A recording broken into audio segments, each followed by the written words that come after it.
7.13, consideration of Amendment 8 to agreement between the County of Lake and Consor for final design and right-of-way services for the South Main Street and Soda Bay Corridor Improvement Project. Public Works Interim Director Lars Ewing. All right. Good afternoon. Lars Ewing, Interim Public Works Director.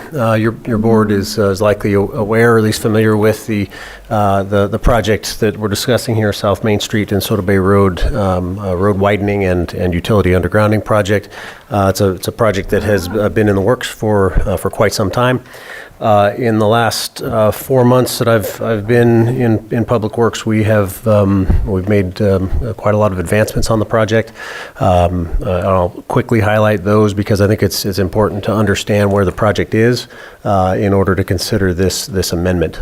Before I do talk about the status of the project, I'll just quickly identify that yes, this is an Amendment 8 to a contract for not just design services, but it's project management services, it's environmental services, it's right-of-way services. So it's a very broad a broad contract for a very complex project. So it's not surprising that the numbers are what they are. So the amendment itself is proposing changes to complete the actual final design phase. It would incorporate final design into the contract. It also incorporates some additional project management services, utility coordination, and pre-construction environmental services. And happy to talk about any of those in detail as you like. But the status of the project before you consider approving the amendment, the project itself, South Main Street and Soda Bay Road, the initial project is not only road widening, but it also includes utility undergrounding, overhead utility undergrounding. We are on track, at a high level, we are on track to meet the deadlines that we need to meet in order to access the funding at the CTC, the California Transportation Commission. So at the CTC, there is right now, round figures, about $5.2 million programmed in the STIP, the State Transportation Improvement Program. We have a deadline of February of 2026 to allocate the funds for construction, going in reverse engineering in order to get to the CTC by the next available CTC meeting. Our deadline is December 1st to have our application in, and so we have a short period of time to get the few things completed that we need to have completed. That includes design completion to essentially 100% completion, where the design is complete according to the design engineer. Environmental, we need to have not just CEQA but NEPA. So on the NEPA side, we do have NEPA completed along with a revalidation of that NEPA document because of the timing associated with it. CEQA, we have an approved CEQA document, and we're working with community development to come to your board next month for an addendum to CEQA to incorporate night work into the project. Permit side, regulatory permits, we have 3 permits that are required. 2 of them are in hand. U.S. Army Corps of Engineers permit is in hand, and the Regional Water Quality Control Board permit is in hand. The California Department of Fish and Wildlife permit is being drafted now, and we anticipate that within the next week or 2.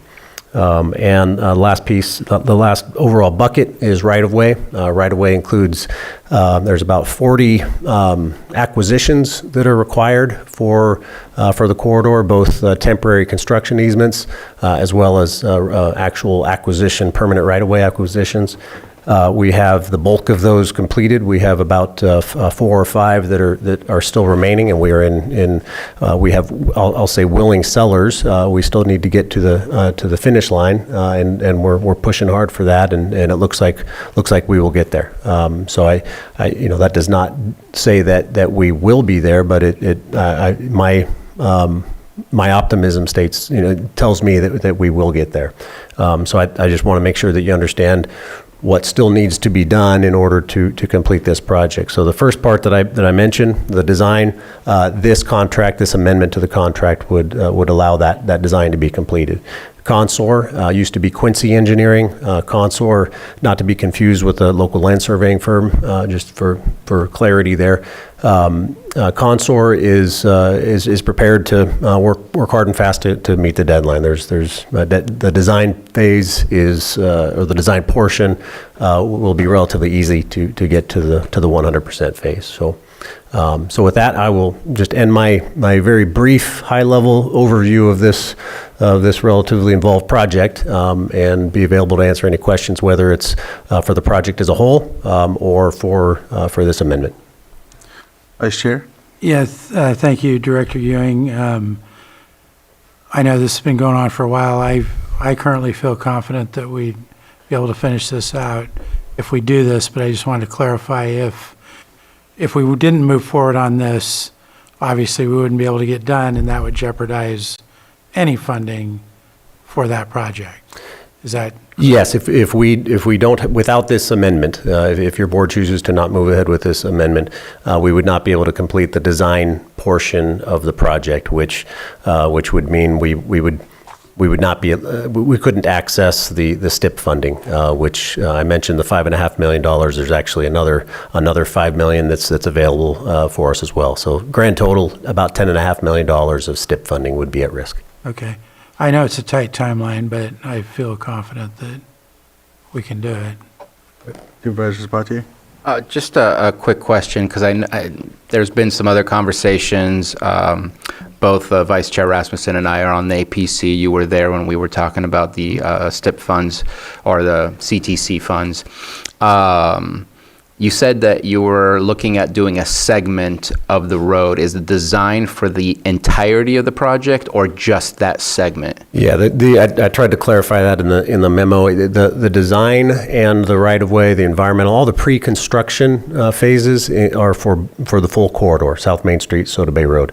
The construction, based on funding available and cost estimates, we're going to propose to phase the project, with South Main Street being the first phase, and that's the construction funding that we have available. So pre-construction, full corridor, construction, phased approach with South Main Street being the first phase. Okay.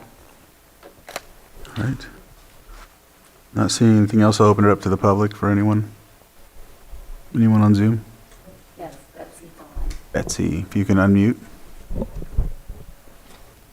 Thank you, Mr. Chair. Thank you, Lars. Thank you, everybody, for this. I just have one question. Will this include the ability for the city of Lakeport to insert a water line so that we can have fire suppression water flows and hydrants at the same time? I can answer that if you. Yes. So the county and the city are working right now to that end. The short answer is we sure hope so. That is a project that is the city's. It's not in city jurisdiction, but the city certainly has an interest in that. They have a looped water line project that they have envisioned, and so we're working with them to make that happen. The construction timing on this project is such that we would be looking at 2027 for actual road construction on South Main Street, so there is some time.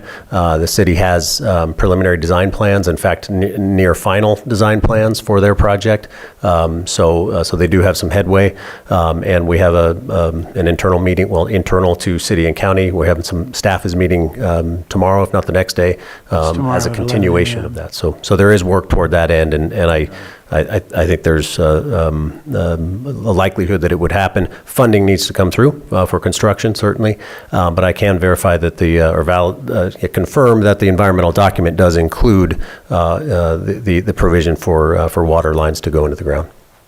Thank you so much. Crossing fingers. Thank you, Betsy. Any other on Zoom? All right, we'll close public comment. Supervisor Sabatier. Just wanted to clarify, because I was looking back a little bit, trying to remember Amendment 7. If I'm correct, because there was a large number in Amendment 7, and that happened maybe less than 6 months ago. I think it was in April, if I'm correct, if I remember the memo correctly. And I think we added something like $600,000, if not more. Was that for like back stuff that had been done but never paid for, and that's why it feels like there's a very short amount of time that a lot of money got spent that we're adding a whole lot more money. Wondering if you might be able to clarify that just to help me and maybe help the public as well. Sure. Yeah, the piece that was missing in Amendment 7, as I understand it, is the actual design. That was primarily right-of-way, was Amendment 7. I'd have to look back at the exact breakdown, but I'm looking at it here. It does have some project management, some environmental, but permits and right-of-way. So you're really looking at environmental permits and right-of-way phase would additional work for the project in Amendment 7, whereas this Amendment 8 is heavy on the design portion. So at that point in time when Amendment 7 was approved, I was not the interim Public Works Director, but my understanding was the focus was let's get right-of-way done. If right-of-way was a fatal flaw, then all the design would have been for naught. So Amendment 7 was heavy on the non-design phase, whereas Amendment 8 is heavy on design. Appreciate it. Thank you. All right. With that, looks like we have action. Yeah, Mr. Chair, I would move that the Board of Supervisors approve Amendment 8 to the agreement for final design and right-of-way services for the South Main Street Soda Bay Road Corridor Improvement Project with Consor in the amount not to exceed $4,070,813.31, which is an increase of $549,600, and authorize the chair to execute the amendment. I second that. Chair, do you mind if I ask one question before we vote? Yeah, go ahead. The funding is coming from where? The funding for this is... For this specific- the portion is from STIP, a portion, it's a combination of a variety of different sources. Okay, okay. So I have a motion and a second. All in favor? Aye. Any opposed? That motion carries 4-0. Thank you. All right, thank you.